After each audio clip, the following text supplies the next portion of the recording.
The lone vote cast not in favor of Clark went to Angel Reese. The vote kept Clark from becoming the WNBA's fifth ever unanimous rookie. Who was the voter? In October 2024, the WNBA was thrust into the spotlight not just for the incredible talent displayed on the court, but also for a voting controversy that ignited discussions about integrity, accountability, and race within the league. Caitlin Clark, the sensational rookie from the Iowa Hawkeyes, had an explosive debut season, shattering records and expectations. Yet, when the votes were tallied for Rookie of the Year, the results sparked a debate that would reverberate through the basketball community and beyond. There is credit for saying Caitlin Clark was impressive throughout her debut season. Fans appreciated her thanks to the perfect mix of her shooting and playmaking talents. From the statistics, her injuries were even more elusive to 4 rookies who were on the last game, not a loose for combusting with easy Amazons, thus swift rising to fame in women basketball contents. There was an aura for it being a matter of time for her to have unanimous attention for putting in so much effort in everything, and that many of the people thought she was too good to not be a unanimous winner of Rookie of the Year. As the results of the voting were announced, there was, however, the most dramatic twist. One of the voters picked Angel Reese, the LSU player, instead of Clark. This was such a cruel decision as it made Clark miss out on a record achievement that she had been given the opportunity to witness firsthand, and in turn unleashed a wave of accusations, critics, and speculation that would engage the tabloids fully. The WNBA has been exclusively the female-dominated version, unlike the male league. The scoring system has been underrated for a number of reasons. Voting system has never been one of them. The secret ballot aspect of the vote has raised issues related to the need for accountability in the voting process in case of controversial voting outcomes, like in the case of the Rookie of the Year award. Their attempts led support for the proposal to eliminate the secret bail, which seeks to avoid situations like those that reigned in the WNBA, encouraging Morales, where there is moral hazard and guilt is often shed for the good and the joy for the atrocious people too. The change suggested was to further enhance equity and discourage factors that will not be intended to pertain to the merit of the decision to be made. Information as to the consequences of the holding of the referendum, however, quickly narrowed down on Alyssa Thomas, an all-rounder who has been embroiled in campaigns to advocate for equity and negating any racial elements in the league. News has also come out that Thomas voted for Reese, which was identified as the cause of most of the suspicions and loose accusations. For Collins, it was only reasonable that the reason behind such a decision lay at the gates of Thomas. Her choice to endorse Reese was not based on basketball merit, but Thomas's support for the African-American child, and many judgings were met. This caused a furious hatred among fans and analysts who felt that any vote that is more significant than a regular person's head should be performance-based and not racially or personally slanted. There were also emotions and claims which mingled into the narrative, further complicating matters. The controversy further increased as analysts whose comments would worsen the story joined the bandwagon and covertly stormed the WNBA to ensure that fair processes are carried out where voting for MVP is done. In all the noise, Caitlin Clark became the one against whom the opinions were raised inconveniently to her achievements. Rather than rejoice in the remarkable season that she has had, the attention was on Alyssa Thomas's reasons for voting the way she did. Inevitably, many fans grew upset that the mere issues of fairness and voter bias and the integrity of Clark's work have come to overshadow Clark's efforts and results. In a place where the defender Clark was exhibiting, and with a polemics collection, Clark does not hate her statisticians, but speaks about what she does well with the ball. She emphasized that for a rookie, exceptional seasons like hers were recent, and she had to be chosen for such a trophy.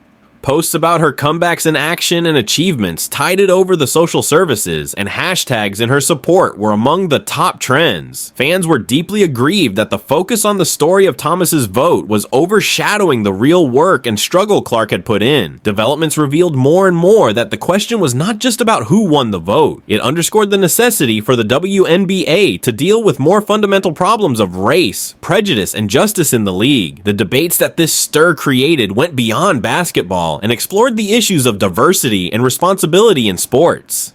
Alyssa Thomas had established herself as a forward who was respected for her ability and command on the court, but unfortunately she became a center of the storm. Historical advocacy of racial and social justice by the athlete provided a further context to the argument. Along with many, some of them did congratulate her for extending herself on such matters. Nevertheless, her vote for Reese sparked concerns on whether she was impartial and what her intentions toward him were. Such claims prompted some people to denounce Thomas for being biased, suggesting that emotionally she was more supportive of Reese than to the other participants of the competition, and therefore her vote was not a logical one, but an emotional one. This storyline quickly escalated to charges of racism and corruption, which rather than promoting Clark's accomplishments and the different elements present in the WNBA, assisted in spreading controversy. After the controversy, one that involved a boycott of Minnesota Lynx games in relation to Thomas's vote, Thomas was left trying to defend why she voted the way she did as well as herself. She argued that her decision was reasonable owing to some level of trust in Reese's capabilities, claiming that it was not her purpose to belittle the efforts made by Clark. This, however, was water under the bridge. The consequences of her vote would come into play even after the storm had blown over further. The situation over the Rookie of the Year voting, especially due to the furor generated, provided ample room for reanalysis of the WNBA's working. Analysts and fans alike began calling for a re-examination of the process used to select award winners to make the process more accountable and open. The leaders of the league experienced more and more unrest in the absence of action to solve the crisis and restore confidence in the award voting process, which was supported by the audience. Respondents to the existing model from important stakeholders such as former players, coaches, and analysts in the sports environment continued to express their displeasure. Many pointed out that since it is a secret ballot, favorism, bias, and a lack of accountability could be rampant. Such advocates of transparency maintained that the league had to take a position in which it clarified and guaranteed that every vote was based purely on talent evaluation and not any personal inducement, ploys, or bias. The notion of public accountability was well received by the fans, as they felt that if people were able to see the votes of which player was supported by which fan, the threats of bias would be much lower, if not totally removed. The discussions generated by the necessity of the WNBA voting transparency also indicated that the league needed to embrace modern standards of fairness and accountability in sports. The consequences that resulted from the alleged voting scandal brought an enormous risk and interrogated the very many credibility of the WNBA league. Concerned fans and players warned that the integrity of the league would be in jeopardy if bias or any kind of corruption seemed to threaten the voting. The concern was that such an incident could build in a snowball and cause irreversible harm to the image of WNBA, affecting its growth and popularity. Then it is natural to assume that, as the league continued in its stance of silence on the issue, the level of speculation regarding the voting issue escalated. WNBA fans have always experienced bouts of frustration concerning the level of feedback and communication that was or is provided by the league. The absence of members of the league in offering a response to such issues was seen as an inability to address the matters in silence, and hence people speculated more about the legitimacy of the voting process and its results. The smoke behind the controversial situation did have a certain scope. Many players expressed concerns that the present debate on bias and accountability will ultimately create unproductive tension between players, fans, and the league. The WNBA would continue as the leading women's basketball leagues with some values of equity, openness, and the appreciation of skill without discrimination. No matter the hubbub around the Rookie of the Year voting, Caitlin Clark's enshrinement as a player, her very nature stayed put. However, her performance in her senior rookie campaign that made her many records augurs well for history, as it will be a wow moment in the league. She went on career-wise and in further developing her craft. The cheers and encouraging voices of the fans and colleagues reminded her that there is more to be earned other than the accolades that come along with fame. There is the love of the game, and the only way to earn respect is through working hard. Utilizing the context that Clark finds herself in showed how important it is to remain firm and celebrate players and the achievements that they have accomplished, not controversies. The discussions that arose from that voting controversy, for example, highlighted the duality that the WNBA must find, a way to give players the support that they need without stunting their creative expression or exposing them to bias and favoritism. However, since the WNBA was already gearing up for the next season, it was imperative for the league to deal with the issues raised in this controversy. Such considerations of accountability, fairness, and transparency would need to be converted into concrete and positive measures that would restore faith in the league. For a healthy and sustainable WNBA, there will always be a need to demystify biases and embrace the right kind of talent through merit. A cause of such optimism for the WNBA came on October 2024. It sparked also the understanding of the battles before women's basketball in the further time. Tensions around race, bias, and accountability brought the league to the threshold of important internal discussion. The practice of voting emerged as one of the areas where fundamental changes were needed, and so did the muted voices of basketball professionals who demanded fairness and transparency. In her mind, Caitlin Clark was becoming increasingly confident that the road ahead was bright. She was aware of the scrutinizing eyes on her due to the outcome of voting, but such concerns only fueled her passion and ambitions in pursuing her profession. Their dedication and encouragement were small reminders of the unity that exists among the women's basketball world of the fans and other players as well. It was expected that with the beginning of this new chapter in the life of WNBA, the memories of the voting crisis would pave way to a more inclusive and just framework for all the players. The players, their narratives, and the causes that they fought for were beyond the game of basketball, establishing an even more dynamic force that would liquidate and progressive tackle issues moving forward from society. To further the conversation, there will be controversies, there will be triumphs, and there will be stories of struggles that expand into the overall basketball, women's basketball in particular. The players, their past courage, and the reforms they struggled for were such talented people who wanted to drive the message that it was not just hard work that counted, it was both hard and smart work that mattered. The development of the league and provision of accountability as well as transparency will place women's basketball to bright future, where every player excelled and recognition was given for remarkable contribution towards the game.